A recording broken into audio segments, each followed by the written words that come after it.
అందరికీ జై శ్రీరామ్. జై శ్రీరామ్. డాక్టర్ బిఆర్ అంబేద్కర్ కోనసీమ జిల్లా రామచంద్రపురం ఊర్లో రైలుగట్టు అనే వీధిలో, ఈ వీధిలో కూడా అందరూ మన హిందువులు ఉండి ఎవరికి పనులు వాళ్ళు చేసుకుంటుండ్రు, ఎవరికి ఏ సమస్యలు లేకుండా ఉన్న రోజుల్లో ఇంకో ఇప్పుడు కొత్తగా ఇక్కడ ఒక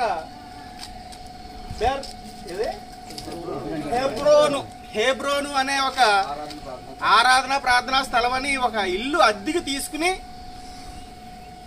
ఇందులో చర్చి పెట్టి ఇప్పుడు ఒక 15 మందినో 20 మందినో ప్రతిరోజు ప్రతి వారం తీసుకొచ్చి ఇక్కడ కూర్చోబెట్టి ప్రార్థనలు చేస్తూ ఉంటే ఇప్పుడు ఈ వీధిలో హిందూ సమాజం అంతా కూడా అభ్యంతరం తెలియజేస్తే ఈ ఇల్లు అద్దెకిచ్చిన ఓనరు నాకు తెలిసే ఇచ్చాను, మీరు ఏం చేసుకుంటారో చేసుకోండి అన్నట్టు మాట్లాడుతున్నాడు.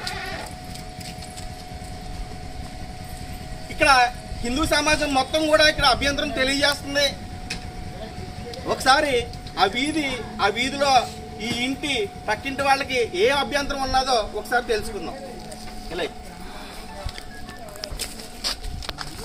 అమ్మ చెప్పండి. అమ్మ మాకు చర్చిలు పెడితే మాకు కుదరదండి, మరి మాకు ప్రాజెక్ట్ గోల కింద ఉంటుందండి, అందుకని కుదరదని చెప్పారండి. నేను మరి చెప్తే మేమేమి బాగా స్పీకర్లో ఏం పెట్టమండి, మామూలుగా భజన చేసుకుంటాం అంతే అని చెప్పారండి. అసలు పెట్టుకోవడానికే కుదరదండి. ఎట్టి పరిస్థితిలోని చర్చి పెట్టడానికి అయితే అవదు. కాపురానికి ఉండి వాళ్ళు మామూలుగా ప్రార్థన ఇంట్లో ఎవడ మతాన్ని ప్రవశించుకోవడంలో తప్పలేదు, కానీ ఇందులో ఈ వీధిలో చర్చి లేదు. గుడి ఎక్కడో చివర కట్టుకున్నాం, మేము మధ్యలో కట్టుకుంటాం, లేకపోతే ఏదో గుడి చివర కట్టుకున్నాం. ఈ గుళ్ళు మధ్యలో ఇళ్ల మధ్యలో గుళ్ళు పెట్టేసి చర్చిలు పెట్టేస్తే మనకి చాలా సమస్యలు వస్తాయండి.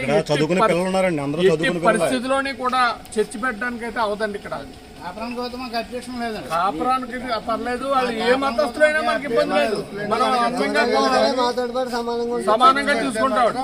చర్చి పెట్టుకుంటే మాత్రం ఎట్టి పరిస్థితుల్లోని ఇవ్వడానికి లేకుండా చెప్పండి, మాట్లాడండి. ఇక్కడైతే ఇబ్బందులు చాలా కమర్షియల్ గా చర్చిలని గుళ్ళని ఎటువంటిది ఇప్పుడు వరకు ఈ వీధిలో గుడే లేదు.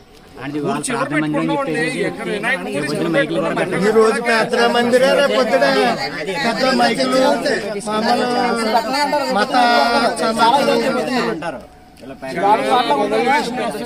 ఎట్టి పరిస్థితిలోని కుదరదు. చాలా తప్పు చేశారు వాళ్ళు. చంద్రబాబు ఇల్లు అమ్మినప్పుడే చెప్పాలి అతనికి. అద్దెకిచ్చిన